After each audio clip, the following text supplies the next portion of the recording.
Esse computer.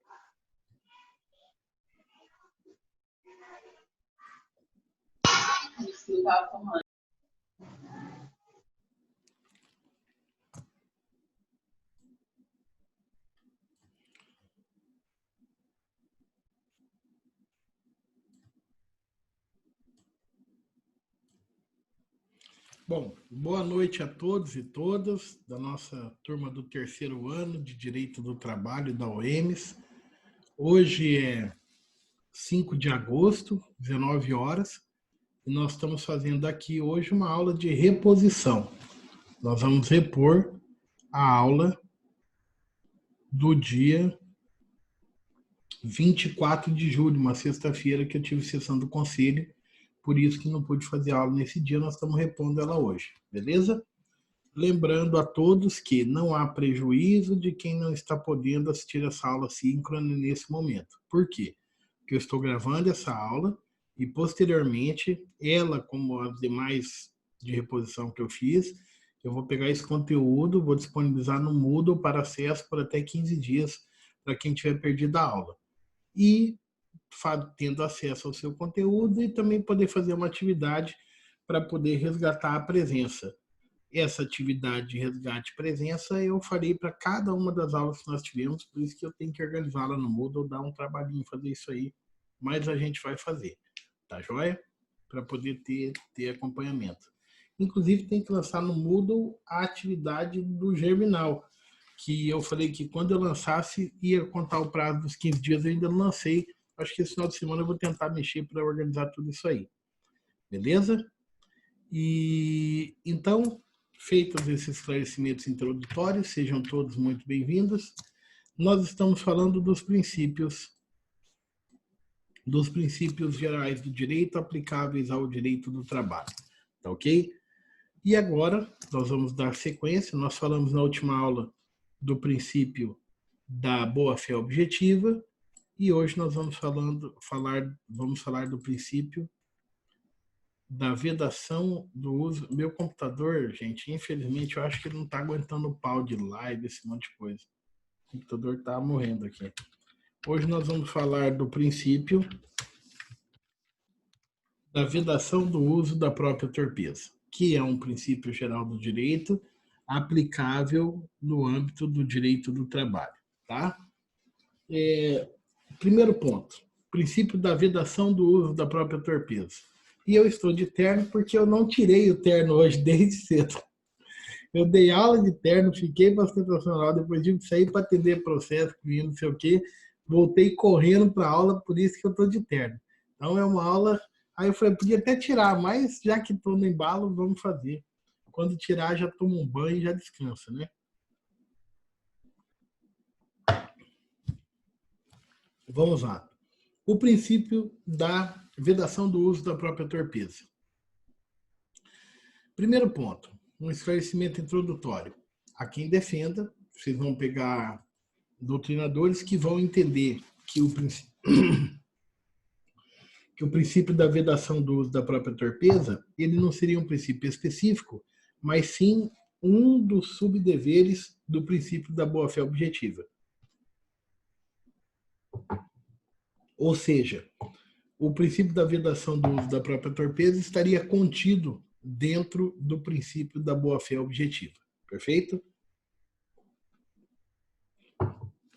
Não é essa classificação que nós estamos adotando, nós estamos analisando em separado para poder ver as especificidades de cada um e exemplos práticos de cada um. Tá? Em latim, eu não vou me predispor a falar o latim aqui, mas é nemo audiotur proprium turpidem alegans. Ninguém pode alegar em benefício próprio a sua própria torpeza. É nisso que consiste o princípio da vedação do uso da própria torpeza. Como regra, o direito não autoriza que pessoas possam ter algum tipo de benefício de um ato improbo, de um ato imoral, de um ato ilícito que ela tenha praticado. Não se admite que alguém tenha a possibilidade de agir de má fé, agir de maneira ilícita e depois ainda colher os frutos dessa ilicitude. Aí consiste o princípio da vedação do uso da própria torpeza. Agora olhem bem, olha que interessante. Esse é um princípio geral do direito, aplicado em todos os ramos do direito e também no direito do trabalho. Acontece que essa torpeza se qualifica quando o ato praticado pelo agente é um ato ilícito, mas também quando ele é um ato antiético e também quando ele é um ato imoral.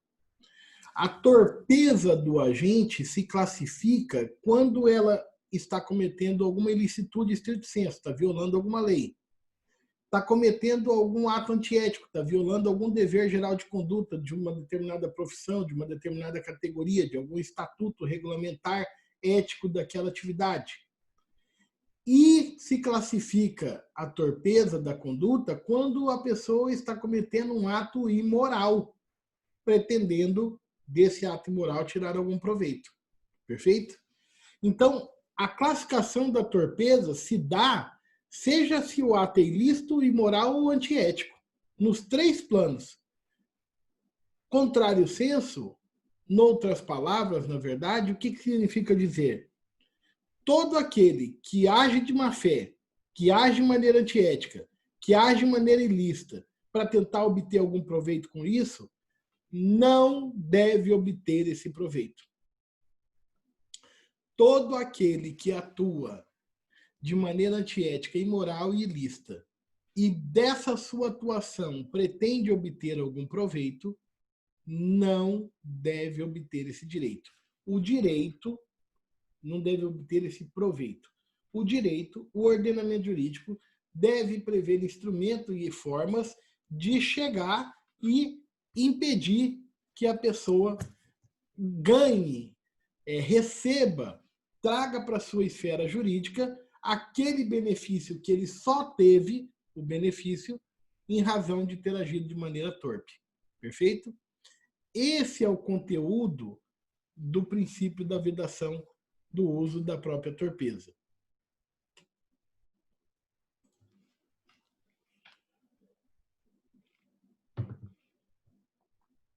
O princípio da vedação do uso da própria torpeza, ele instiga um conjunto de procederes das pessoas de um modo geral. As pessoas devem atuar de maneira positiva, de maneira ética, de maneira lícita, de maneira moral. O princípio da vedação do uso da própria torpeza, na sua dimensão positiva, ele se torna um comando imperativo de um dever ser de que todos devam proceder na condução das suas atividades, na condução dos seus negócios, na condução das suas atividades, na condução da sua profissão, da sua atividade laboral, do gerenciamento da sua empresa. Todos devem proceder de maneira lícita, ética e moral. Na dimensão positiva, o princípio da vedação do uso da própria torpeza, ele é um comando instigante que determina uma forma de agir. Toda vez que o empresário estiver relacionando com o empregado, que o empregado estiver relacionando com o empregador, que estiver exercendo uma atividade de trabalho, essa atividade deve ser feita de maneira lícita, ética e moral. Perfeito? Na sua dimensão negativa, ele diz respeito a quê? A impedir que alguém que tenha agido de maneira ética e antiética, ilícita ou imoral obtenha algum benefício disso. Por exemplo, a vedação do uso da própria torpeza impede os chamados comportamentos contraditórios. Eu faço uma coisa aqui para logo mais que essa coisa produza um benefício para mim. Eu aparentemente estou agindo de maneira ética, mas a realidade e o tempo a realidade e o tempo demonstram, revelam que eu, na verdade, estava sendo antiético. Meus amados alunos de Direito do Trabalho dessa quarta-feira à noite e quem for assistir essa aula em outra ocasião. Há um ingrediente natural necessário para fazer a anamnese, para fazer a exegese, para fazer a interpretação de casos que envolvam vedação de uso da própria torpeza. Há um elemento natural dessa equação sem o qual é impossível fazer essa análise. O tempo. Por quê? A torpeza, de maneira geral e ordinária, ela é feita no plano da reserva mental. A pessoa tem em si um propósito. Expressa uma conduta que, a rigor, não seria antiética, ilícita ou imoral. Mas, contraditoriamente, o tempo revela que aquela conduta, na verdade, serviu em seu próprio benefício. Quer dizer, ela teve uma torpeza inaugural de produzir um ato cujo ato depois se revelou em seu favor. Perfeito? Então, na maioria dos casos, para se entender as hipóteses de... Na maioria dos casos, para se entender as hipóteses de uso da própria torpeza, nas mais variadas situações,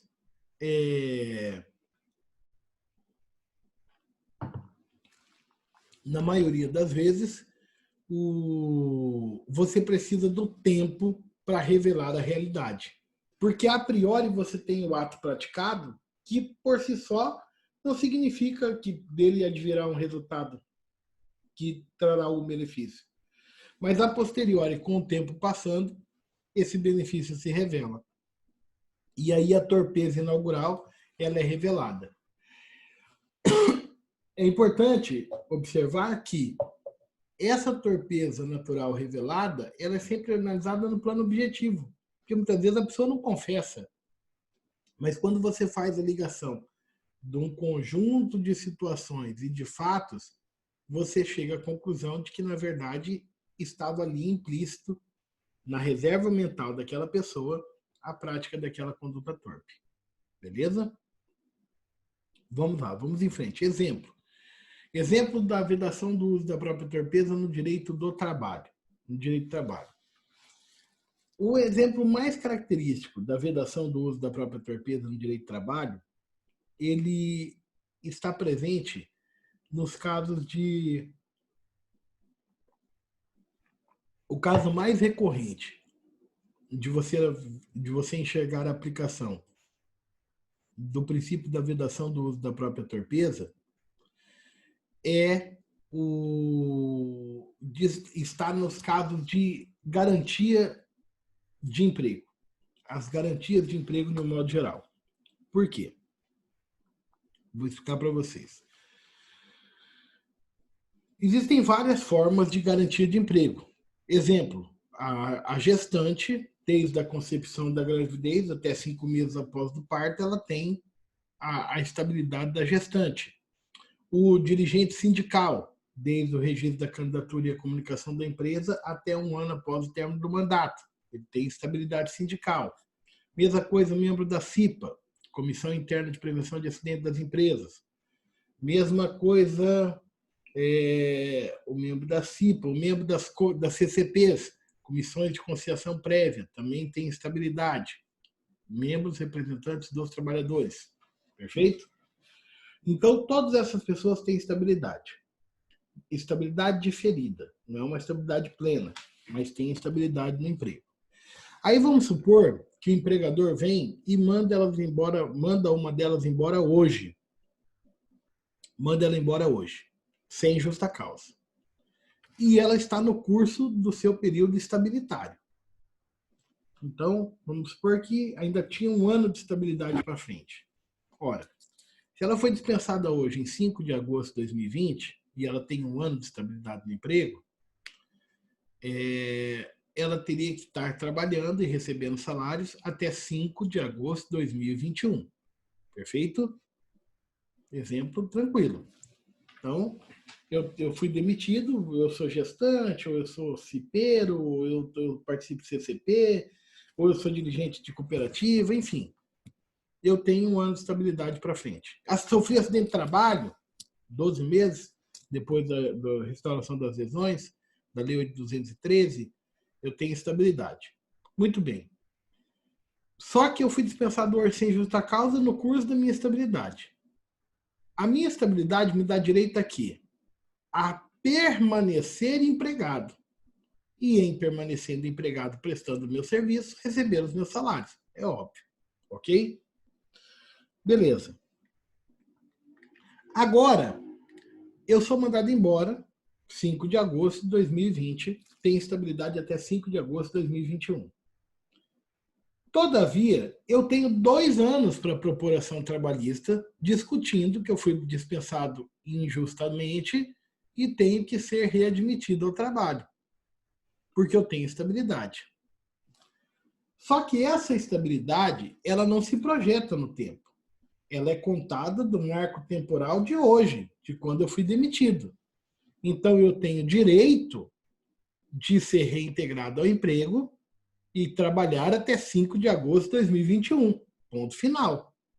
Beleza? E aí eu vou e proponho ação trabalhista amanhã, dia 6 de agosto de 2020. Proponho ação trabalhista. Ó, fui mandado embora, sem justa causa, tenho estabilidade, está aqui garantia da minha estabilidade. Eu quero o quê? Liminarmente eu peço no processo. A minha reintegração ao trabalho. A minha reintegração ao trabalho e que seja declarado que eu tenho estabilidade até 5 de agosto de 2021. Peço para o juiz. Ora, a tendência natural, na maioria dos casos é sempre o que acontece, o juiz vai dar uma liminar para você ser reintegrado ao trabalho. Ok? O juiz dá uma liminar para me ser reintegrado. Mas, entremente, se eu propor ação, o processo é concluído para o juiz analisar, dar uma liminar, saiu o mandato, a empresa ser intimada, passaram-se 60 dias. É até muito tempo, mas só para dar um exemplo para vocês. Passaram 60 dias. Então, eu sou efetivamente reintegrado em 5 de outubro de 2020 para trabalhar até, no mínimo, 5 de agosto de 2021. Embora eu ainda tivesse 12 meses de estabilidade, a minha reintegração e o retorno ao trabalho se deu depois de 2 meses da minha demissão. Pergunto para vocês, como é que fica esses 2 meses que eu tinha direito a estar trabalhando e não fui reintegrado ao trabalho, porque demorou o trâmite processual, e eu só fui reintegrado em outubro. O que acontece com esses 2 meses? Pergunta. Vamos lá?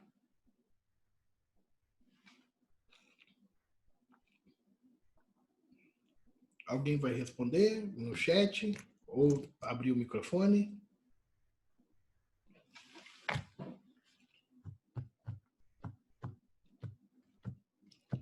A Roseli perguntou, a empresa tem que pagar o salário desses 2 meses? Ou a empresa vai trabalhar mais 2 meses depois do prazo da estabilidade? Isso aqui eu vou esclarecer agora. A estabilidade não se protrai no tempo. Ele é um direito que se exaure no curso do tempo pré-estabelecido para sua existência.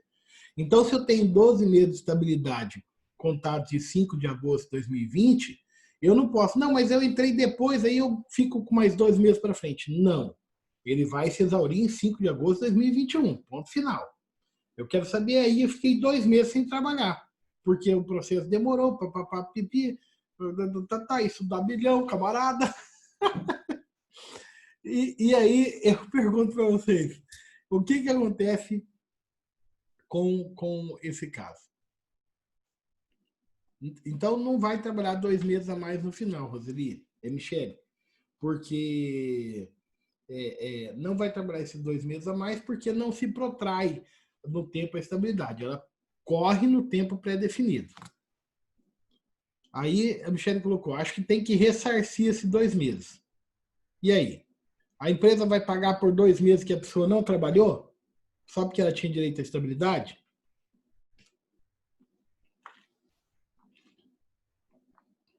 E aí, vamos lá?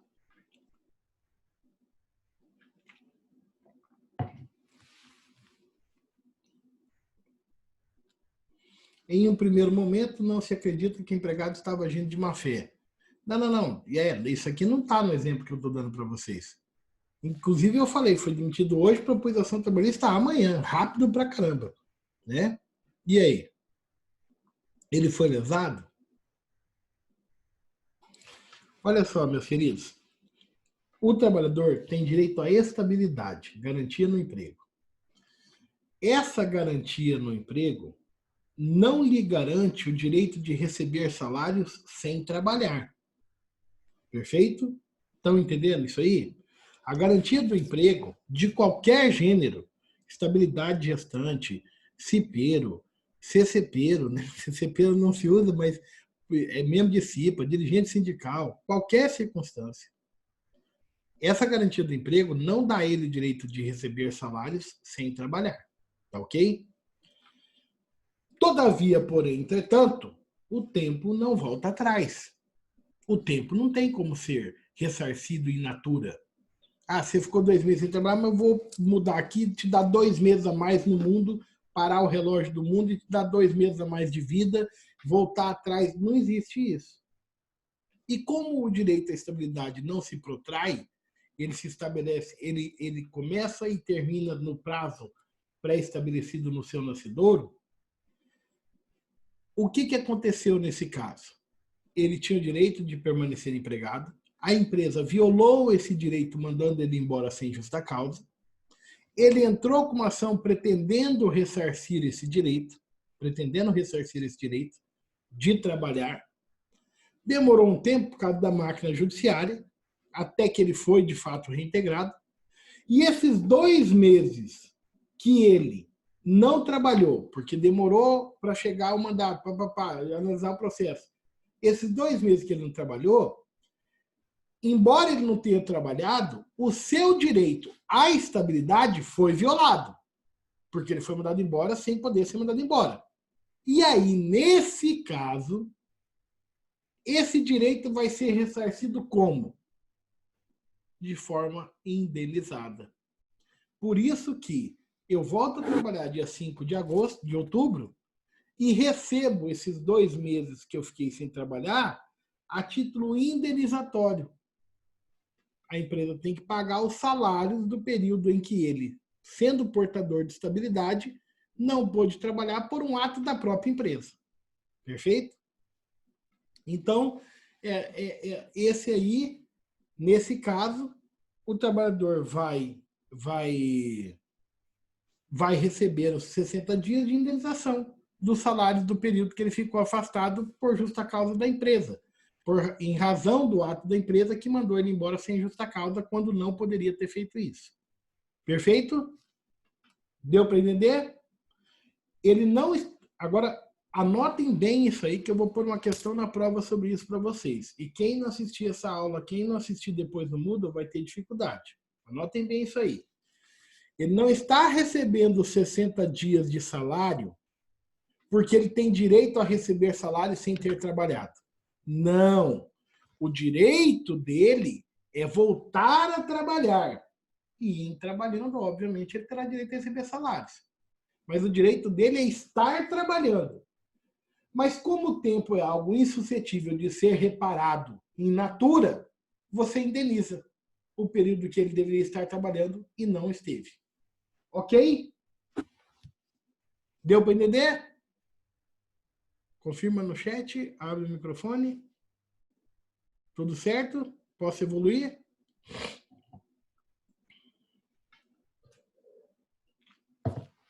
Então vamos em frente.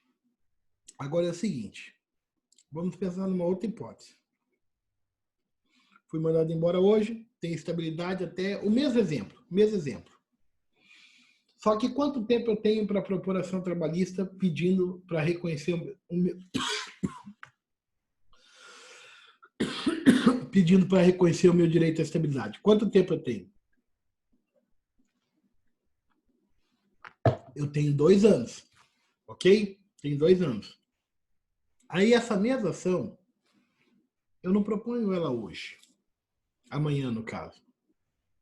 Eu proponho essa ação em 10 de novembro de 2021. Daqui 1 ano e 2 meses. Ou seja, eu não proponho a ação agora, enquanto está no curso a estabilidade. Eu proponho a ação depois que já passou o prazo da estabilidade. Pergunto para vocês. Nesse caso, como que a coisa se resolve? O juiz determina que ele volte a trabalhar por mais 12 meses da data que ele entrou com a ação? E aí? Olha o exemplo. Eu fui demitido hoje, 5 de agosto. Tem estabilidade até 5 de agosto de 2021. Mas deixo para a corporação discutindo essa estabilidade em novembro de 2021. 3 meses depois que passou o período que seria da estabilidade. Como é que se resolve uma situação como essa? Pergunto para vocês. Quem quiser abrir o microfone, quem quiser falar no chat, fica à vontade.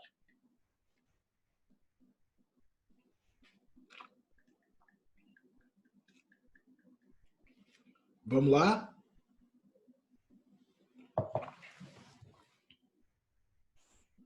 Churururu, churururu, churururu, churururu, churururu. Quem se habilita?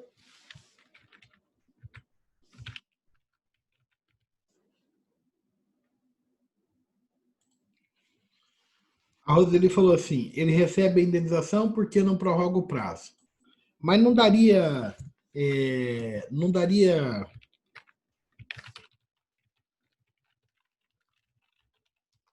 Não daria para o juiz, já que passou o prazo, dar mais 12 meses dali para frente?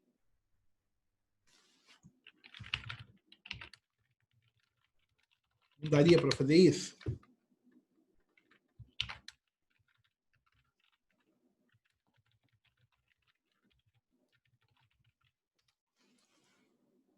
E aí? Sim ou não? Daria para fazer isso, sim ou não?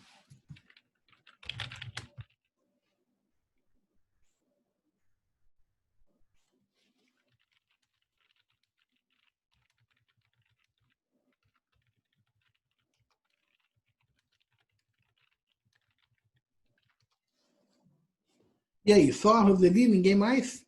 Ninguém se habilita a dar um pitaco?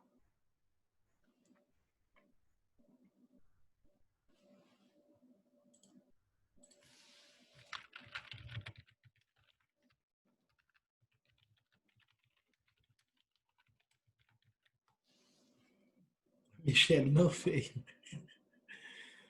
Olha só, vamos lá. Não dá, não dá, não dá para protrair, porque, como eu falei antes, a estabilidade não se protrai no tempo. Ela tem o seu curso da data do seu nascimento até o seu exaurimento. Muito bem, meus queridos.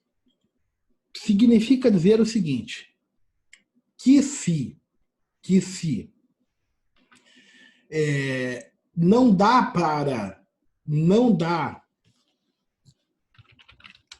significa dizer o seguinte, se não dá para a estabilidade se projetar no tempo, não dá para ela se projetar no tempo, quando eu entrei com a ação lá em novembro do ano que vem, já terá passado todo o período da estabilidade. Ok? Sim, já terá passado todo o período da estabilidade.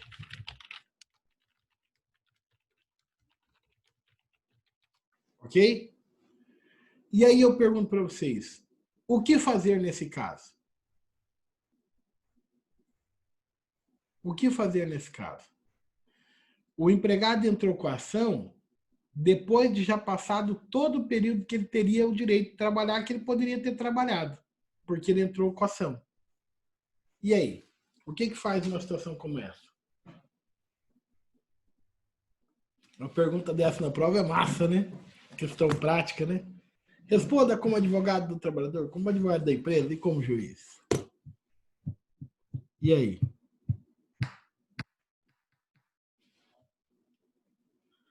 Rosy, mas protrair a estabilidade no tempo não existe. Então, essa hipótese não existe. Dar o tempo para depois não tem. Tá? Vamos lá. Nesse caso, o que faz?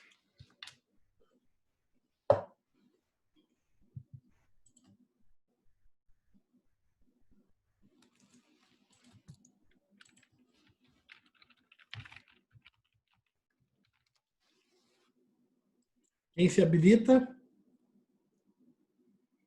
Ação indenizatória. Indeniza os 12 meses que ele tinha de estabilidade e propôs ação depois de passado o prazo? Indeniza esse pedido? Ou já que passou 12 meses, ele perdeu o direito porque ele não propôs ação dentro do prazo que poderia exercer o direito?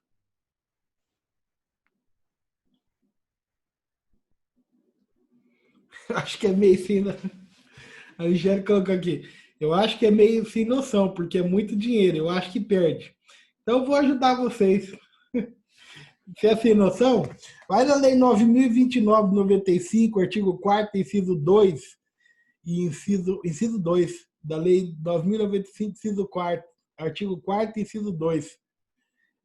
O prazo da estabilidade do trabalhador demitido por ato discriminatório. Nós vamos falar sobre isso ano que vem no processo de trabalho. Mas vai olhar lá, não tem prazo. Então você entra com ação trabalhista, demora 8 anos, 10 anos para terminar, e termina com a reintegração da pessoa, tem que pagar 8, 10 anos de salário. Detalhe: salário, férias, 13º, média de horas extras incorporadas, tudo. E aí, é muito dinheiro? Ai, ai. Eu não vou ler o que. Ainda mais para ficar gravado aqui, eu não vou ler o que a Michelle falou, não. Eu não vou ler, não. E aí? E aí? Fica para os anais da história de quem assistiu a aula aqui. E aí, gente? Voltando para o nosso exemplo lá. Alguém abre o microfone e fala aí, pô.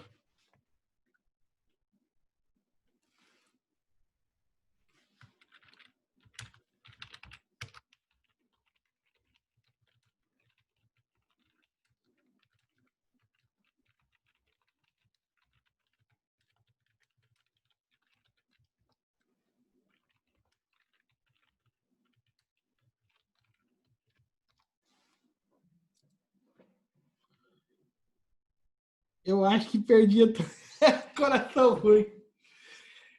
Tá, vamos lá. Vamos ir além. Temes e Alfair. Fala para mim então uma coisa. Por que raios o trabalhador. Vamos pensar o direito. Qual é o fundamento jurídico que vocês encontram para o trabalhador não receber a indenização desse período de estabilidade? Em qual seria o fundamento jurídico aplicável para o trabalhador não receber a indenização da estabilidade? Deixa eu contar um negócio para vocês aqui. Eu estou orgulhoso hoje, eu vou ser sincero para vocês. Eu estava participando de uma reunião de uma universidade privada que talvez estou fechando o contrato para trabalhar lá. Enfim, o fato é que eu estava participando da reunião e aí o coordenador dizendo, oh, nós vamos precisar dar aula assim, assim, assim, assim, assado. E eu, com todo respeito, dou aula assim há 20 anos. É a minha metodologia de aula já há 20 anos e agora eles estão querendo incorporar como que é esse sistema que o aluno fica louco, que você pega o instituto e vai até o fim com ele, volta e você linka ele com atividades da prática, né? E às vezes não é aquela coisa tati-bitati, né? Conceito, base legal, mas é o que é a moda, é o que agora está na moda. Então estou muito feliz por isso. Mas vamos lá. Para vocês que estão falando que tem que negar, para vocês que estão falando que tem que negar, eu quero saber qual é o fundamento jurídico que não pode ser o achismo. Não pode ser o achismo. Não pode ser o achismo. O achismo não vale. Para vocês que estão falando que tem que negar. Qual é o fundamento jurídico?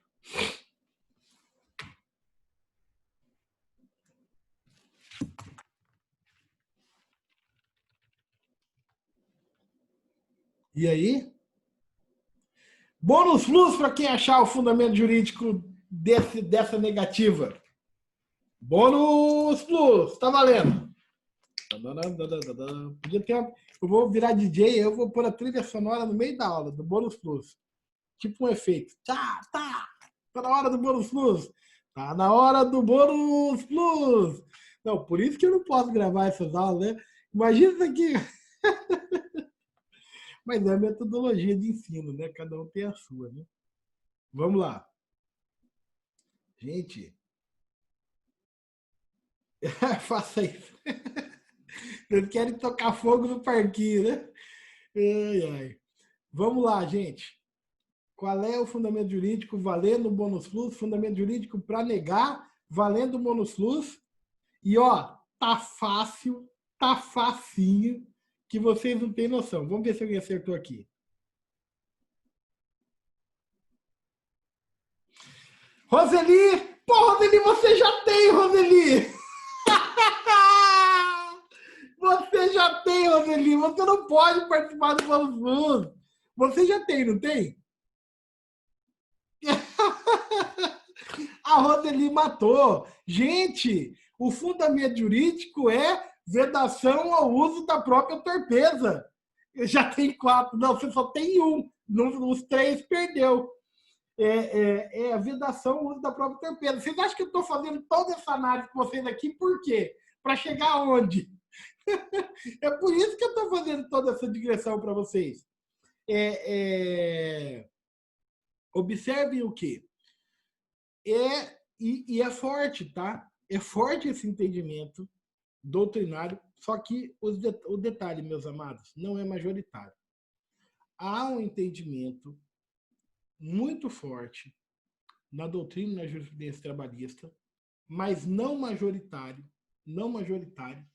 de que esses casos de garantia de emprego, em que a ação só é proposta depois de exaurido o prazo da estabilidade, que significa dizer, por via oblíqua, que só vai sobrar a indenização, o pagamento dos meses que o cara não trabalhou, que esse tipo de conduta seria, olha aqui que eu falei para vocês, um exemplo objetivo de uso da própria torpeza. Que a pessoa esperou passar o tempo da estabilidade para só propor ação depois do tempo passado, e aí, quando já não tinha mais como ela voltar a trabalhar, propõe ação para ela receber o salário sem ter trabalhado. Perfeito? Não posso desistir dos meus casos. É isso aí, boa advogada. Aí vai ser uma grande advogada, não pode desistir, tem que lutar até o final.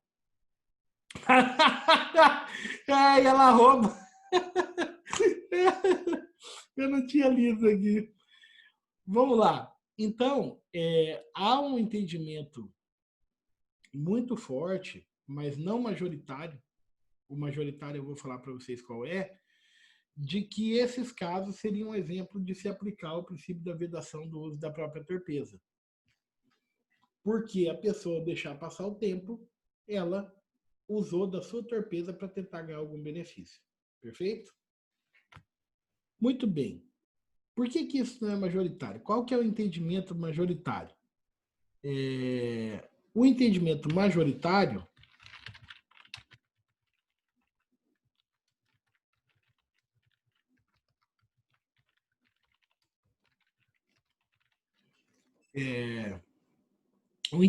majoritário é qual? De que o direito de ação é público, constitucional e incondicionado. Esse é lindo. Quando eu falar de processo antigo, eu vou explicar para vocês. O direito de ação é público, constitucional e incondicionado. E se eu dissesse, e a Constituição estabelece que o prazo para propor uma ação trabalhista depois de demitido são 2 anos. A Constituição estabelece isso. Se eu criasse a teoria de que os demitidos com estabilidade tinham que propor ação no prazo da estabilidade, e quando essa fosse menor de 2 anos, que é a maioria dos casos, eu criaria uma condição da ação diferida para esses sujeitos. Entendeu? Eu estaria criando uma condição da ação especial só para os trabalhadores demitidos dotados de estabilidade. E isso seria inconstitucional. Perfeito? Então, é por essa razão que esse entendimento não é majoritário. Agora, afirmar para vocês que não é majoritário não significa dizer que você não vai encontrar quem julgue assim. E tem muitos juízes, tem tribunais do trabalho. Aqui no nosso tribunal tem turma que julga desse jeito. Se propôs a ação depois de exaurido o prazo estabilitário, seria um abuso de direito. Seria um uso da própria torpeza dentro do processo. Portanto, a diligência recomenda que você, como advogado de um trabalhador demitido com estabilidade, proponha essa ação o quanto mais antes possível. Perfeito? O quanto antes possível. Não tenho mais nesse caso. Tá ok? Agora um detalhe. Inclusive, esse entendimento de que a estabilidade da gestante, perdão, esse entendimento de que, mesmo proposta ação após o exaurimento do prazo estabilitário, ainda assim tem direito à indenização, esse entendimento foi reforçado e se tornou pacífico esse entendimento, ao menos em uma modalidade estabilitária, que é a estabilidade da gestante. O Supremo Tribunal Federal firmou o entendimento, e o TST também firmou o entendimento sumulado, de que, havendo a confirmação da gravidez, e a confirmação da gravidez não é quando a pessoa fica sabendo. A confirmação da gravidez é quando o óvulo faz a nidação ali, ó. Quando o ovo faz a nidação na parede do útero. Havendo a confirmação da gravidez, já nasce o direito à estabilidade. E ainda que a ação seja proposta depois de exaurido esse período, tem que indenizar. Isso está... Esses dois entendimentos, que da confirmação da gravidez já nasce a estabilidade e que, mesmo exaurido o período, tem que indenizar, estão previstos no plano do Supremo Tribunal Federal, na tese 497, que é uma decisão em sede de repercussão geral, firmado pelo STF, uma decisão em sede de repercussão geral firmada pelo STF,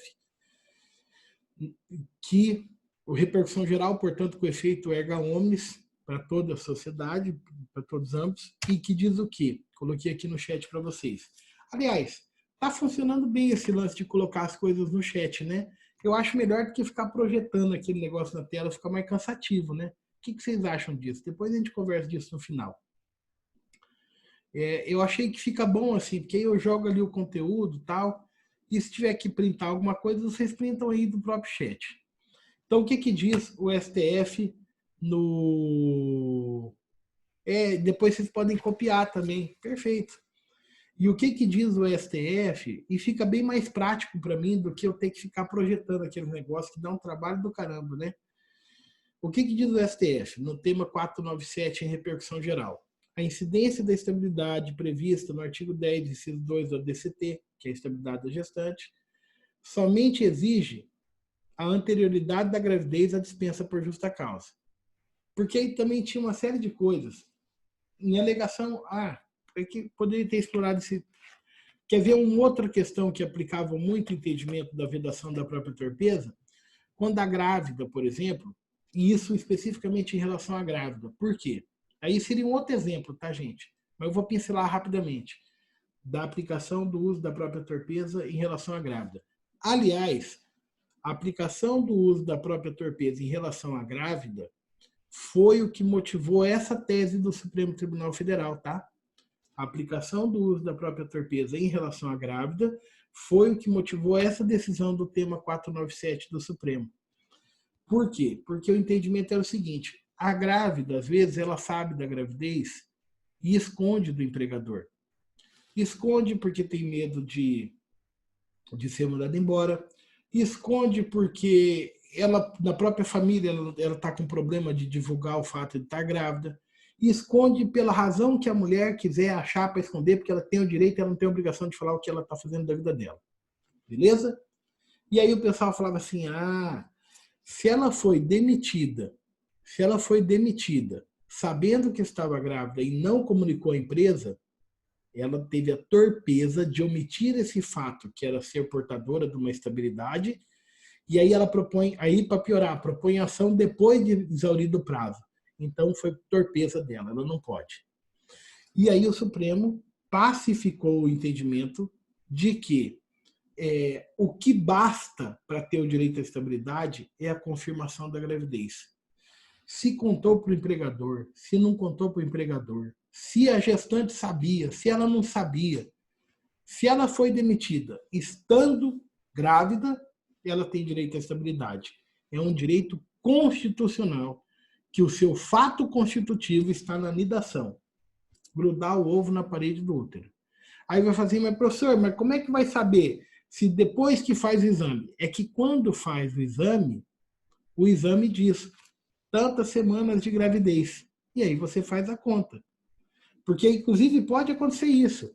A mulher é demitida hoje e daqui 2 semanas ela descobre que está com 1 mês de gravidez. Ora, ela própria vai descobrir que tinha estabilidade só depois de um tempo. Perfeito?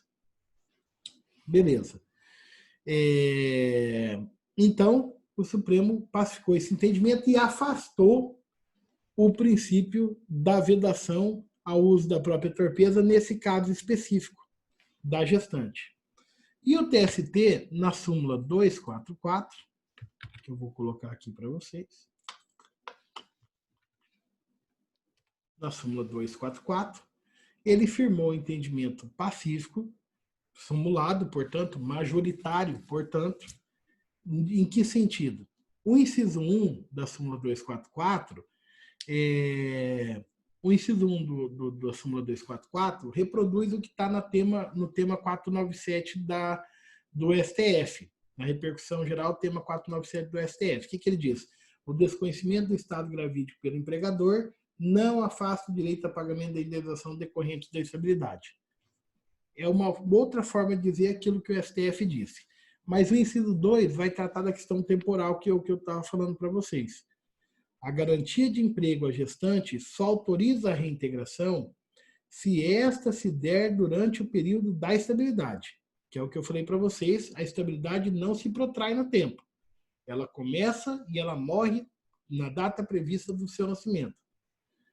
Do contrário, a garantia restringe-se aos salários e demais direitos correspondentes ao período da estabilidade. Perfeito?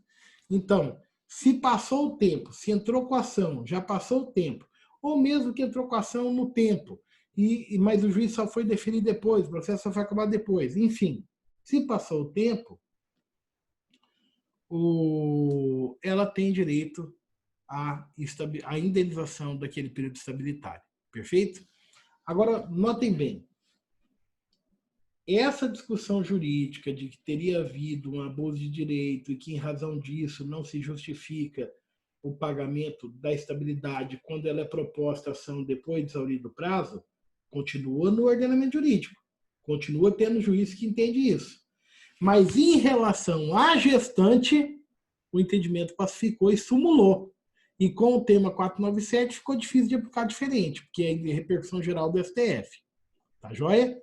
Agora, para todas as outras estabilidades, ainda tem essa discussão. Então, qual é a recomendação, enquanto advogado, para vocês que vão ser advogados? Propõe ação o quanto antes para quem é portador de estabilidade. Perfeito? Propõe ação o quanto antes. Não deixa para propor ação após o exaurimento do prazo estabilitário. Ok? Vamos lá.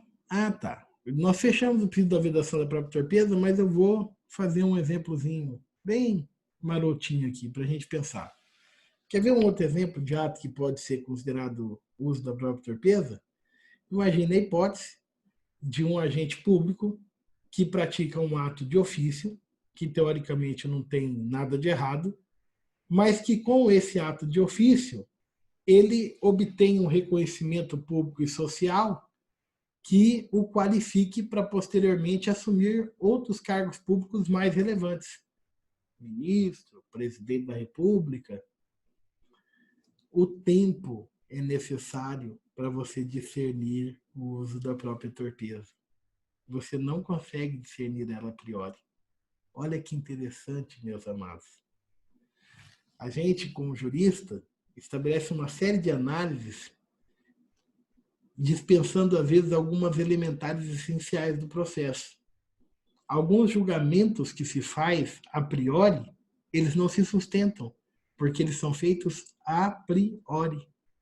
Mas quando o tempo integra essa relação, e com essa integração ele traz outros elementos indiciários para mostrar o uso da torpeza, as coisas ficam mais claras. Perfeito? Vamos em frente. Um último princípio geral do direito, aplicável ao direito do trabalho, e aí vai sobrar só os princípios específicos do direito do trabalho, e aí nós vamos ter encerrado o capítulo dos princípios. Beleza? Eu estava olhando essa semana o conteúdo programático, tá joia. Eu corri um pouco mais esse ano, então vai dar para a gente ver tudo legal. Aliás, esse ano não, porque faz anos que eu não dava o direito material do trabalho, né? Mas está bem organizadinho, tudo bem. Um último princípio geral do direito, princípio do não enriquecimento sem causa. Inclusive, porque, vocês vão se lembrar, a gente já deu alguns gatilhos quando a gente falou da solução do trabalhista em tempo de crise, eu fui e falei de vários institutos lá da frente, tá? Para manter vocês atualizados sobre o que estava acontecendo naquele momento. Princípio do não enriquecimento sem causa. Princípio do não enriquecimento sem causa.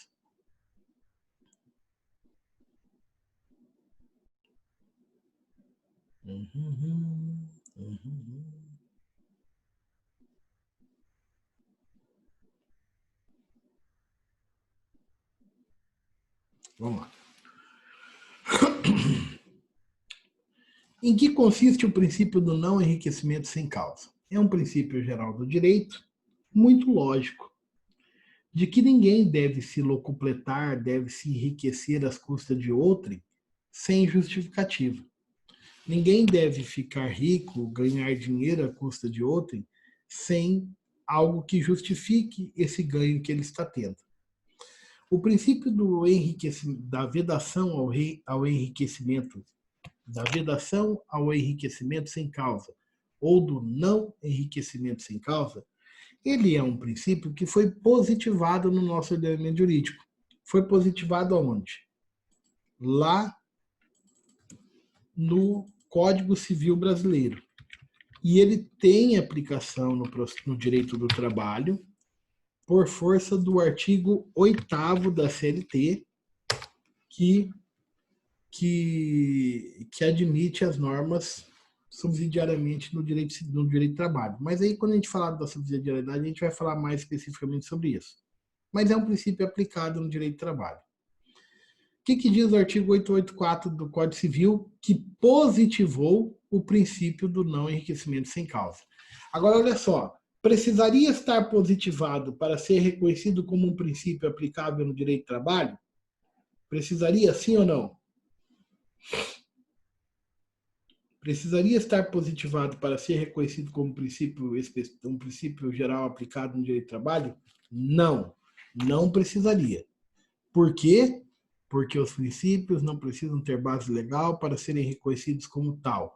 Eles são da lógica imanente da doutrina, do reconhecimento da prática.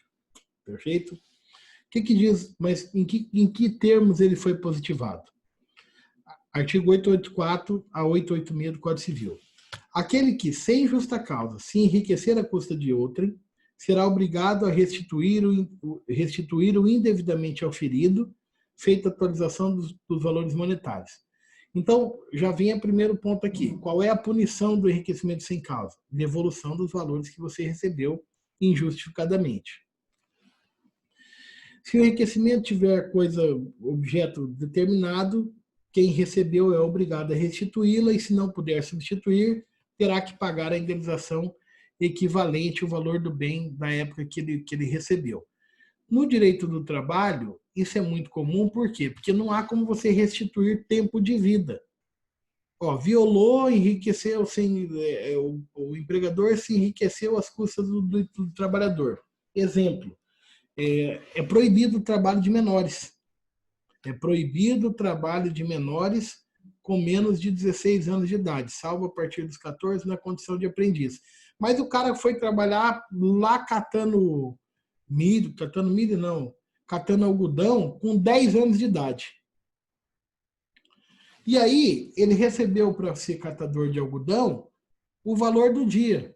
Não recebeu 13º, não recebeu hora extra, não recebeu férias, não recebeu aviso pré-indenizado, não recebeu FGTS. Não recebeu nada disso, tá bom?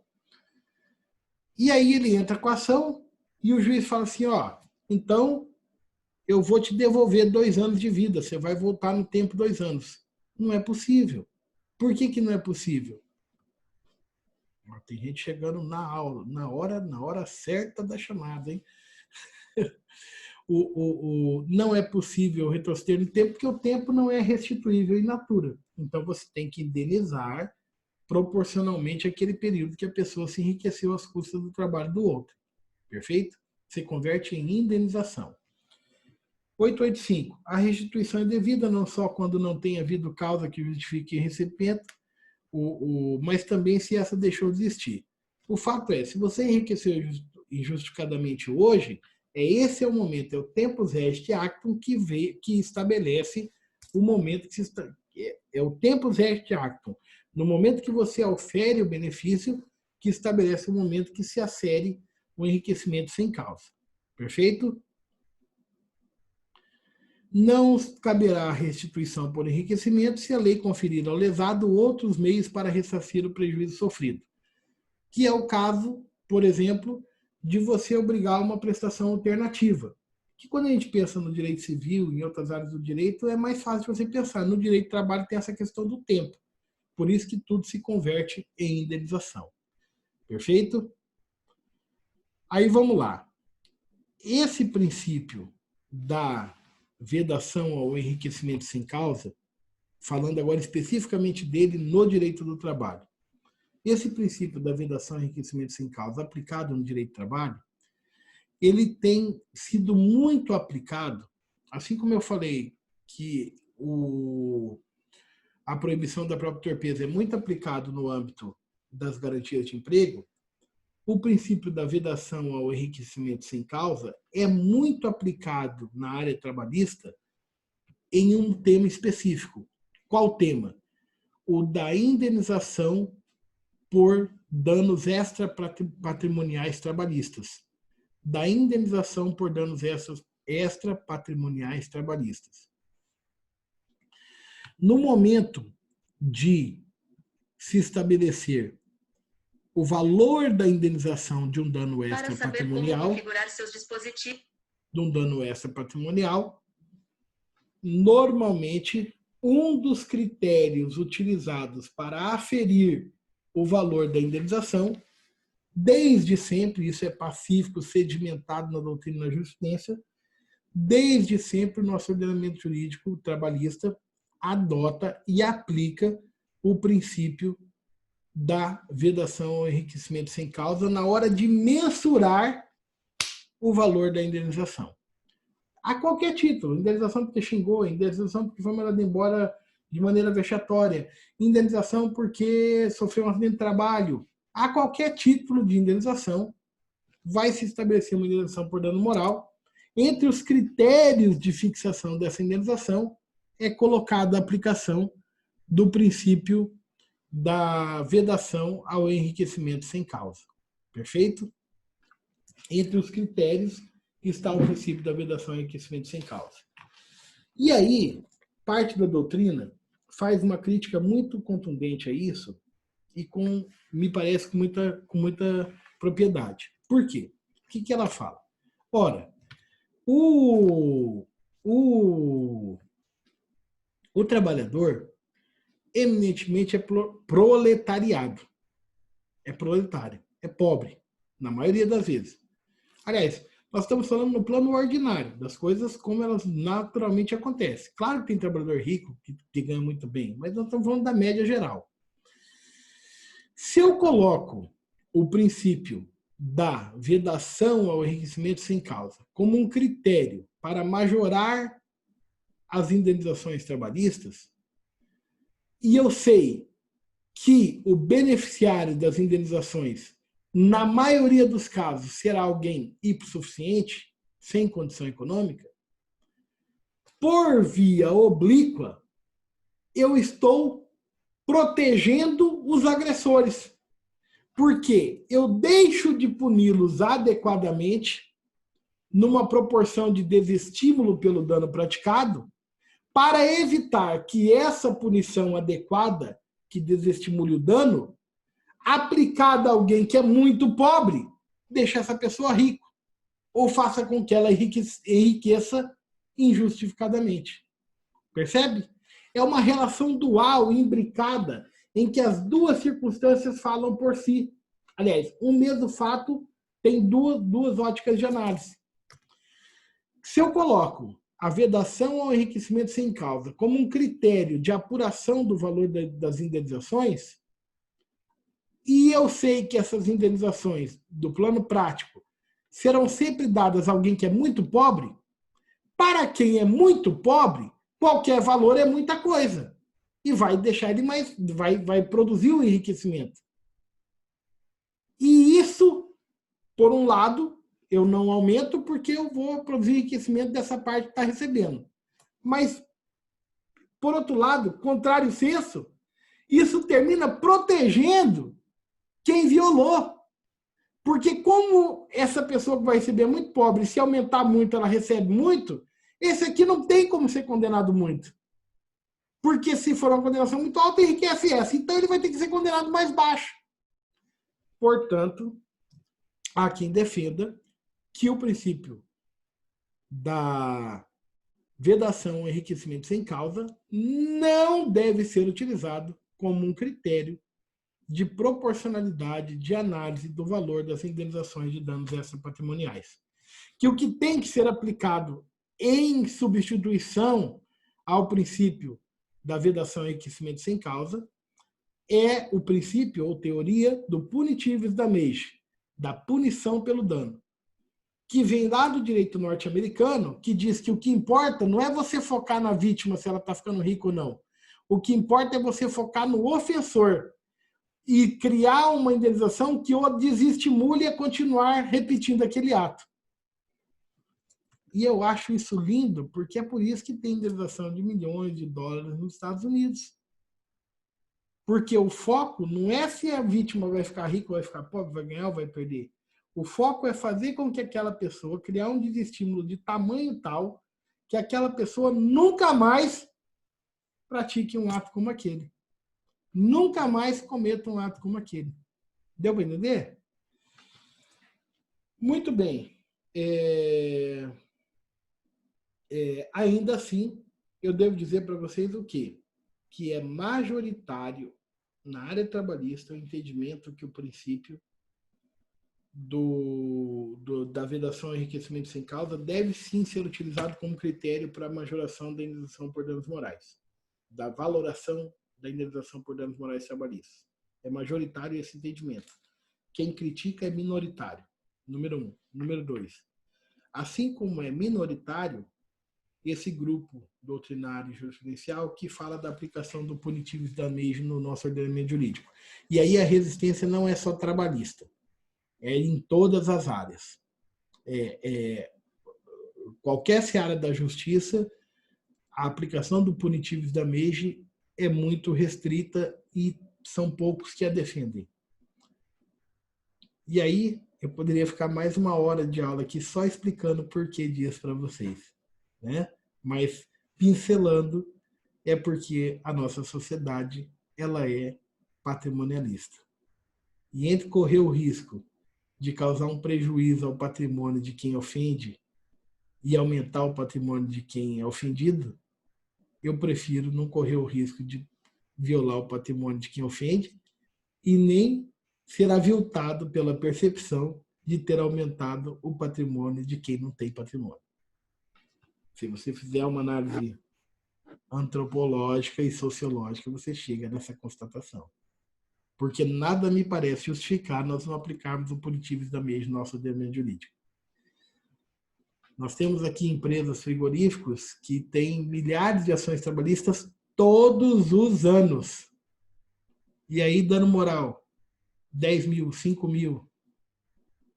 Dá uma indenização por dano moral de 10 milhões. Para ver se não muda todo o sistema de trabalho. Mas, enquanto não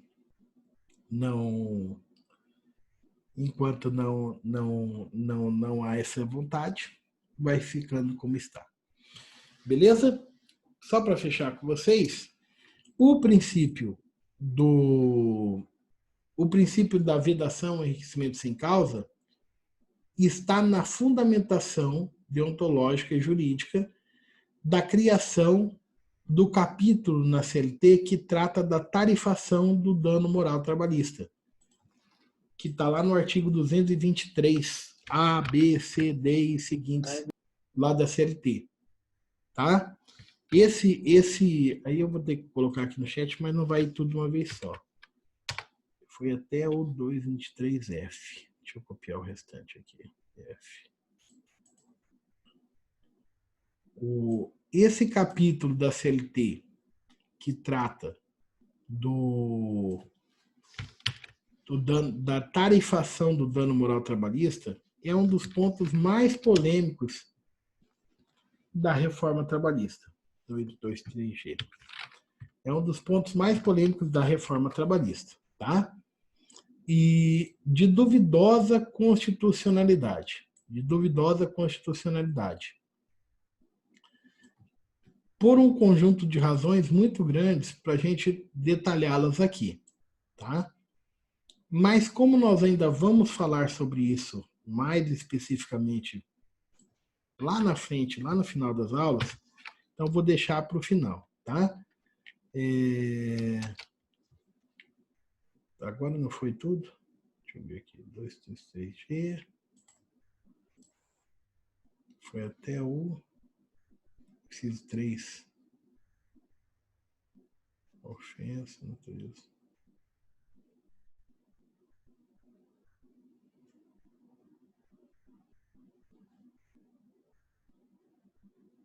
Não, parágrafo primeiro, inciso 3. Ah, tá. Agora eu vou terminar aqui.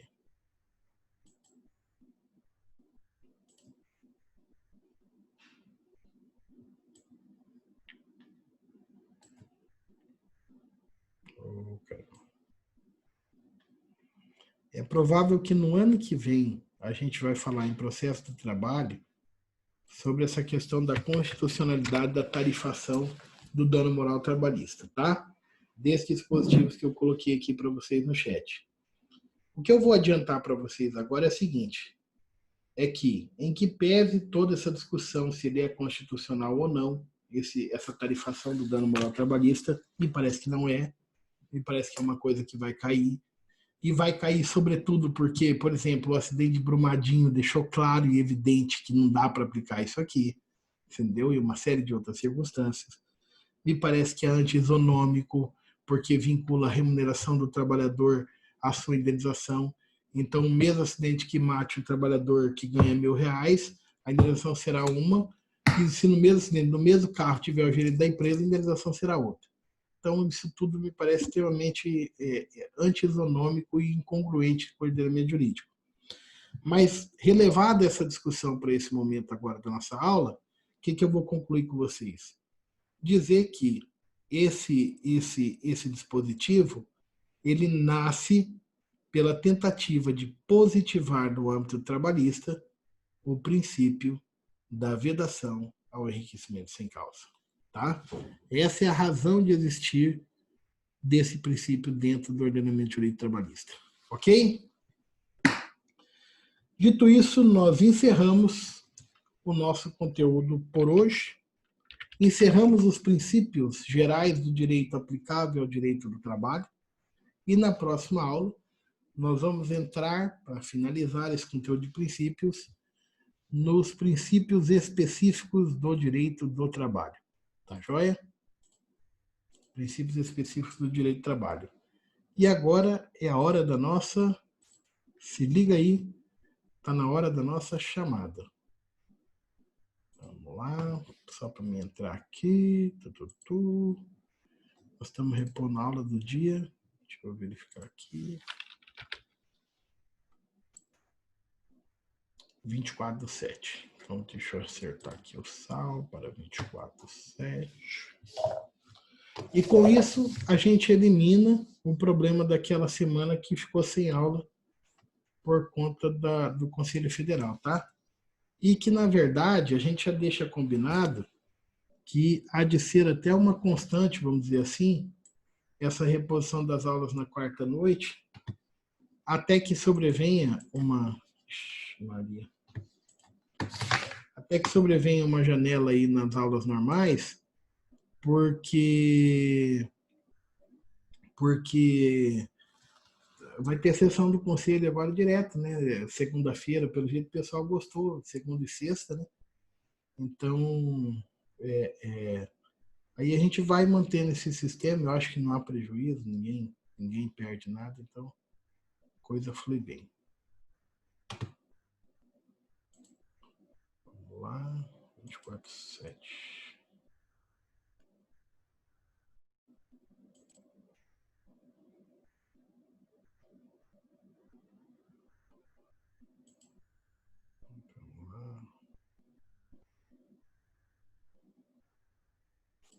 Tá devagar isso aqui.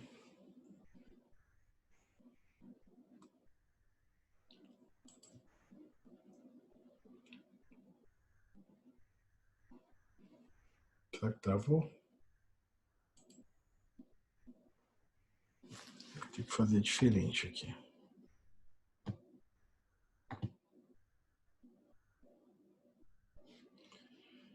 Olha, pelo jeito travou aqui, mas a gente vai fazer diferente. Nós vamos fazer diferente hoje aqui, porque... Não, abriu, deu certo. Então vamos lá. Vamos para a nossa chamada. Ok? Todo mundo preparado? Abigail Viana? Abigail Viana? Falta. Alana Moreno? Falta. Alfair Garcia? Presente. André Alves? André Alves? Falta. André Faisting? Presente. Arthur Moron? André, você está muito pouco participativo, viu? Eu vou reduzir sua nota aí, eu quero você participando mais. André Faisting presente. Arthur Moron? Tô de olho em você, rapaz. Arthur Moron, falta. Só que você sempre contribui bastante, pô. Vai parar de falar agora? Vamos lá. Arthur Moron, presente. Estou preocupado com a vitória do Palmeiras hoje. Eu estou com um problema sério. Eu não sei para quem que eu torço contra. Se é para o Palmeiras ou se é para o Corinthians. Eu vou tentar secar os dois. Eu vou torcer por empate. 0-0 dos dois jogos para terminar no pênalti. Para ter mais emoção. Desgosto até o final. Vamos lá. Bianca Beatriz. Estava presente e caiu. Não, presença para Bianca. Pode deixar ela tranquila aqui. Tá? Se caiu, tá justificado. Tranquilo. Bruno Dutra. Presente. Carolina Coque Ribeiro. Carolina Coque. Presente. Não, faltou. Caroline de Albuquerque. Presente. Cindy Catherine. Essa faltou porque ela desistiu. Daniel Duarte. Daniel Duarte. Faltou. Daniele Schwemberger. Daniele Schwemberger. deve estar errado de estou falando o nome dela, mas... Daniele Soares. Presença. Daniele Nunes. Presente. Débora Figueiro Belato. Presente. Érico Manfré. Presente. Vai, Palmeiras. Fernanda Guerino. Giovana Rigonato. Deve estar começando o jogo já, né? Giovana Rigonato. Falta. Glória Maria Lima Maluf. Falta. Gustavo Leno. Falta. Isabeli Cristine. Presente. Jackson Gabriel. Falta. Jennifer Nakano. Presente. Joab Lucas. Presente. João Vitor Fax. Daquela dupla, João Vitor Munhoz. Presente. Agora Fax e Munhoz, hein? Então aí os dois, hein? Laura Maninho Pastore. Letícia Brígida. Presente. Luana Cristina. Luana Cristina. Faltou. Márcia Regina. Faltou. Mariana Reil. Presente. Maiara Regina Godoy de Santana. Maiara. Faltou. Michele Kutcher. Presente. Mirela Rodrigues.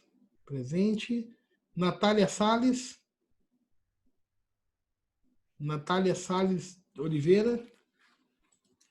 Faltou. Pedro Cabreira. Pedro é corintiano, né? Pedro deve estar doente lá, tomando todas, né? Não, tá aí. Ô, Pedrão, você tá aí. Você é corintiano ou palmeirense, Pedro? Pedro presente. Poliana Mariano. Ah, você é São Paulino, né, Pedro? Agora que lembrei, você reclamou na última aula, né? Ai, ai. Agora que eu lembrei, Poliana está presente, tá de licença. O professor zoou aqui. É verdade, eu lembrei, você é São Paulino, pô. Eu tava na dúvida se era Palmeiras corintiano, mas eu lembrei que você é São Paulino. Na outra vez você reclamou do Mirassol, né? Rafaela Salles Ribeiro, Zica de Flamenguista. Roseli Yumi, pelo quarto bônus plus consecutivo, presente. E Vitória Martins Coimbra. Presente. Então, vamos lá, atenção, porque essa chamada do asfalto aqui tem bastante gente, né? Vamos com calma aqui para não dar errado. Vamos lá. Ficaram com falta. Falta. Abigail. Agora sim.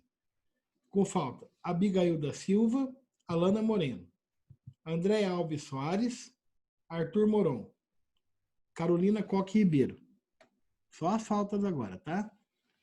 Cindy Ketrin, Daniel Duarte, Daniele Schwemberger. E também com falta. Giovana Rigonato, Glória Maria Maluf e Gustavo Lennon. Tá tocando com os Beatles lá. E Jackson Gabriel, Luana Cristina. Jackson Gabriel, Luana Cristina.